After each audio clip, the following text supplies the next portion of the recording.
প্রিয় দর্শকবৃন্দ, আসসালামু আলাইকুম। এটা আমার প্রথম ব্লগ।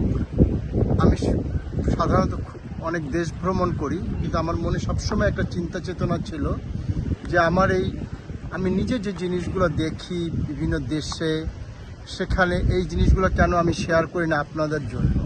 কিন্তু বিভিন্ন কারণে হয়ে ওঠেনি বা আমি মন স্থির করতে পারিনি। পরিশেষে মন স্থির করলাম, এবং যেহেতু আমি লন্ডনে থাকি, আমি লন্ডন দিয়েই আমার প্রথম ব্লগটা শুরু করতে চাই। আজকে আমি যেখানে দাঁড়িয়ে আছি, লন্ডন বলতে যেটা বুঝি, আমাদের স্মৃতিপটে যেটা ভেসে ওঠে, সেটা হলো টাওয়ার ব্রিজ বা লন্ডন ব্রিজ। এই সেই টাওয়ার ব্রিজ বা লন্ডন ব্রিজ।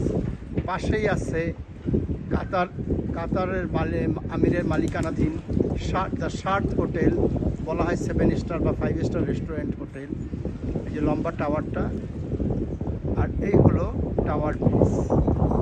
এ পাশে আছে সেন্ট্রাল লন্ডনের অন্য অন্য স্থাপত্য সামগ্রী। এখানে দাঁড়িয়ে আছে ছোটোখাটো মাঝারি সাইজের কিছু বোট।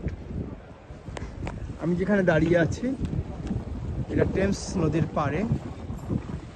লন্ডন শহরটাই টেমস নদীর পাড়ে অবস্থিত, এটা আপনারা জানেন। এবং এই যে টাওয়ার ব্রিজ, এই টাওয়ার ব্রিজটাও টেমস নদীর উপর।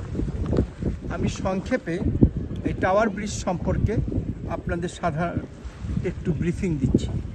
টাওয়ার ব্রিজটা 1870 সালে পূর্ব লন্ডনের জনসংখ্যা বৃদ্ধি উপলক্ষে, তখন এই ডকসগুলোর সাথে যাতায়াতের জন্য তৎকালীন সময় স্যার জন অলফবেরির নকশার উপর ভিত্তি করে এই টাওয়ার ব্রিজটা 1886 সালে এর কাজ শুরু করে।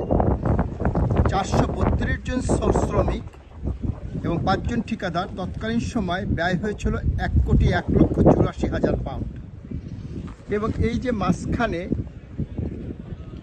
মাঝখানে যে ব্রিজের মাঝখানের যে অংশটা দেখছেন, এইটা কিন্তু ওঠানামা করে।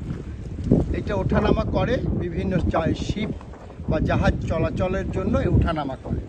এবং এইটা 1976 সাল পর্যন্ত স্টিম পাওয়ার দ্বারা, মানে বাষ্পীয়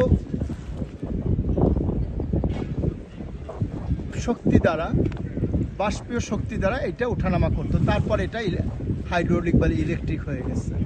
এই হলো খুব সংক্ষেপে টাওয়ার ব্রিজের ইতিহাস। আর এই দেখছেন আমার সামনেই, এই হলো টেমস নদীর দুই পাড়, ব্যস্ততম বিভিন্ন বোট টোট দাঁড়িয়ে আছে। এখানে একটা সুন্দর রেস্টুরেন্ট আছে, রেসিডেন্ট এরিয়া।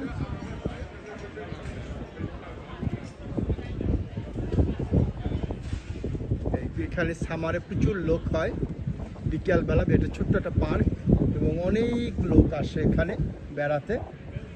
রাত্রে এই ব্রিজটার অন্যরকম একটা আলোক সজ্জা হয়, যা দেখতে সত্যিই ভালো লাগে। আমার পরবর্তী ব্লগে কোনো এক সময় আপনাদের তা দেখানোর চেষ্টা করব। ধন্যবাদ, ভালো থাকবেন। থ্যাংক ইউ, আসসালামু আলাইকুম।